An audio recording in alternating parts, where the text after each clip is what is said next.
This is something we've been talking forever. But now they've discovered it with $1 billion research. And I've seen hundreds and thousands of people who just become healthy and well. If something appears on my plate, if I just feel this, I know what to eat and what not to eat.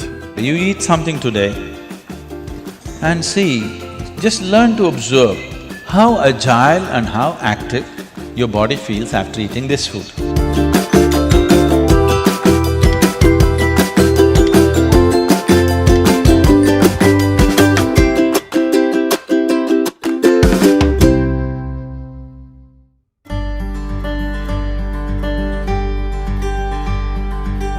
The simple thing right now that's a rage in the world is, if you come to our ashram, all the people there who are physically immensely active eat 10 o'clock in the morning, 7 o'clock in the evening, 2 meals.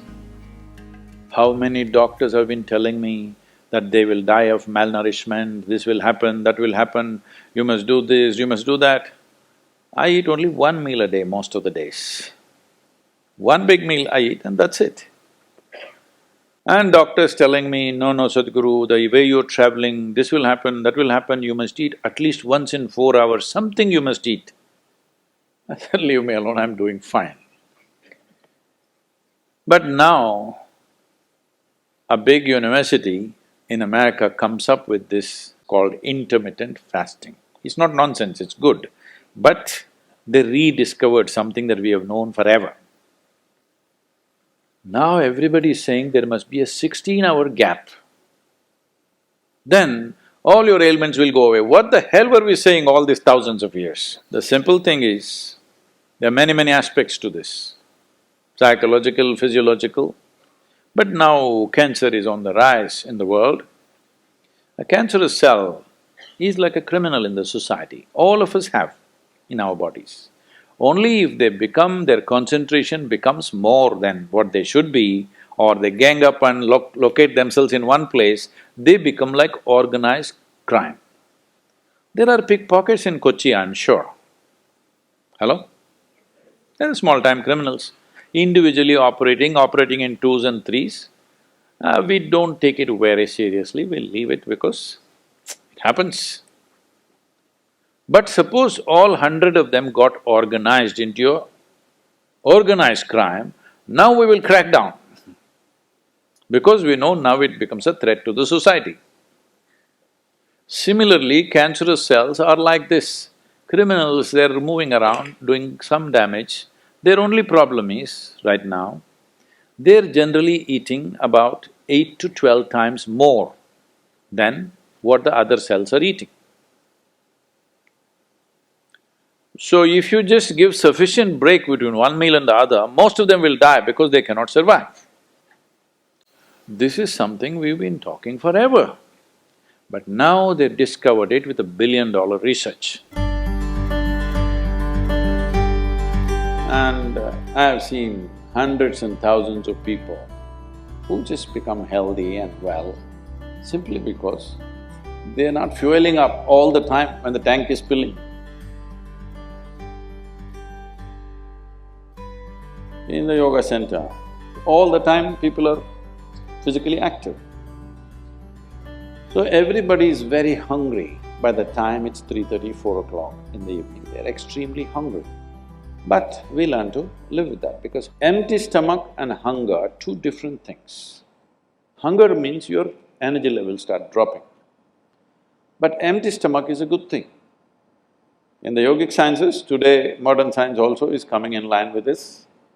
But what we know by our experience, you will spend $1 billion to come there. Because research is all about how many $1 million, that's how it is. Your body and your brain works at its best only when your stomach is empty.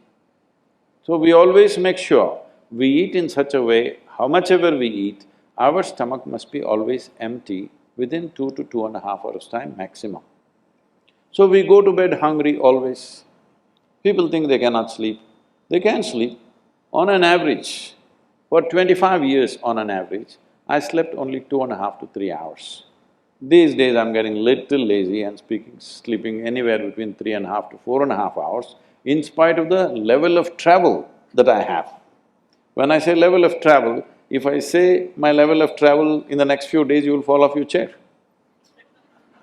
Yes? Should I tell you? No, not necessarily. Because in the next 10 days, I'm in 5 different countries doing I don't know how many events, all kinds of events. So, you're able to keep this up simply because you don't overeat. It's very, very important. Everybody eats 2 meals. I generally eat only 1 meal, 4:35 in the evening, because I don't like to sit in front of the plate and worry about how much to eat. I like to eat well. So, 4:35 in the evening, if I eat a meal, it's only next day. Is this enough? Am I looking okay? Hello?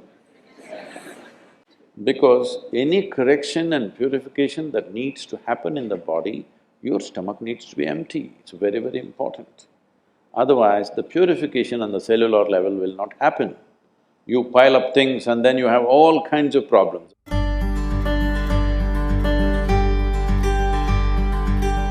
When you… when you don't touch the food, you do not know what it is. If food is not good enough to be touched, I don't know how it's good enough to be eaten. So we should not have listened to our mothers and we should eat with our fingers because touching our food helps us stay in contact with it. You can… the cleanliness of your hands is entirely in your hands.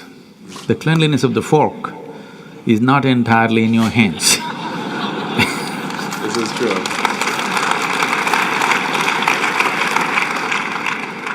And nobody else but you have used these hands. So, there is an assurance as to how clean or not clean it is right now. The fork, you do not know who's used it, how they've used it, for what they used it. And all they have to do is wipe it with a tissue and give it to you and it looks pretty clean. Above all, you don't feel the food. The first thing that's been taught to us is, if food appears in front of you, to hold your hands upon the food for a few moments, just to feel how the food is. If something appears on my plate, if I just feel this, I know what to eat and what not to eat, what I should not eat. I don't taste it and then reject it, I just don't eat. Because my hands are the first level, not tasting in the sense the tongue tastes, but knowing the food. First thing is knowing the food. You want to know a person, you guys go and shake their hands. I'm usually avoiding that, but That's a good strategy. but the food that's going to become a part of you, first thing is your hands. Even if you physically don't touch it, just being conscious and being there, it clearly tells you how the food will behave within you. Whether this particular food on this particular day, should it go into you or not, because every day your body is not the same thing. Every day, every moment it's different. If you feel the food, you just know whether this food has to go into you on this day or not. If that much awareness is brought in, we don't have to go on telling people what they should eat. Every meal they must decide what they should eat in that meal. There is no one prescription that this is what you should eat for your life. That will feel too claustrophobic, that only this I can eat.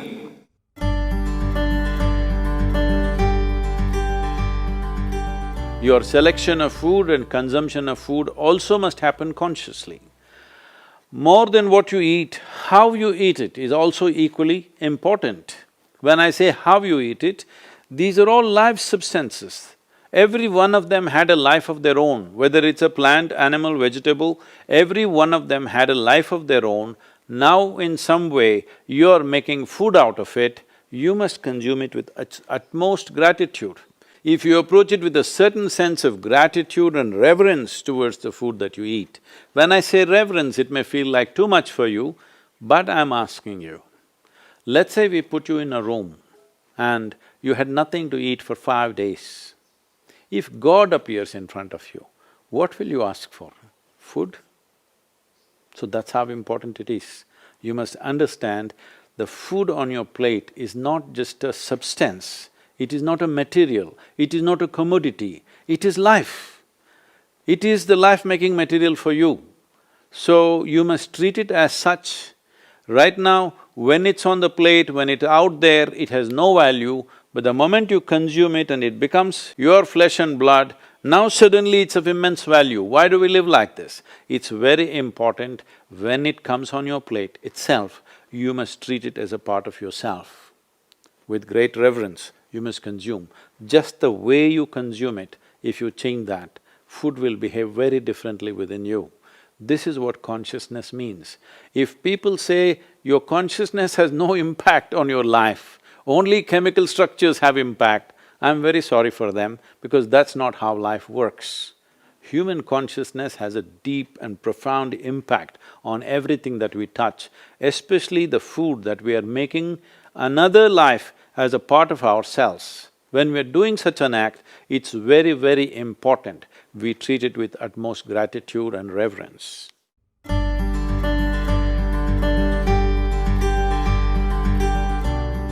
I want to tell you, there is no such thing as good habit and bad habit. Habit means you are functioning unconsciously. If you're functioning unconsciously, that's a bad thing because the whole thing about being human is we are capable of doing things consciously. That is the beauty of being human, that we can do everything consciously. What an animal does unconsciously, we can do the same thing consciously. We can eat unconsciously or we can eat consciously. We can breathe unconsciously or we can breathe consciously. Everything that we can do it consciously. The moment we do something consciously, suddenly that human being looks very refined and wonderful. Just because somebody walks and speaks consciously, doesn't he become a beautiful human being? Yes or no? That's all. So why is it that we are trying to develop habits as if there's a good thing? Habit means fixed realities where you don't have to think. You get up in the morning and it'll happen to you. No, don't try to automize your life. That is not efficiency, that is the efficiency of the machine. This one is supposed to function intelligently and consciously. Nobody is expecting it to function like a machine. So, about food and stuff, food must be suitable for the body that we eat for. It is for the body. This is a building material for this body, the food that you're eating. What is the appropriate food? Unfortunately, is all messed up right now. Traditionally, we ate very sensibly in this country, but these 1,000 years of innovations have brought other kinds of food cultures, and today the national diet is pizza or pasta. What is it? Which is one? I don't know. Both were competing. So, we are losing our sense about food. It's definitely time to look at what is the most suitable thing. If I go into that food, it's a very long process, but you must experiment with food, not just by the tongue, but by the body. You eat something today and see, just learn to observe how agile and how active your body feels after eating this food. If it feels like it wants to go to the grave, that's not good food. If it feels like it wants to be alive after eating this, except coffee, because that's a stimulant. If you eat food and your body feels very agile and alive, that means it's good food, body is liking it. If you eat something, it feels dull, that means it's not liking it, it's having difficulty with it, that's why it feels dull. So just on this basis, there's a much… this is a very simplistic way of putting it.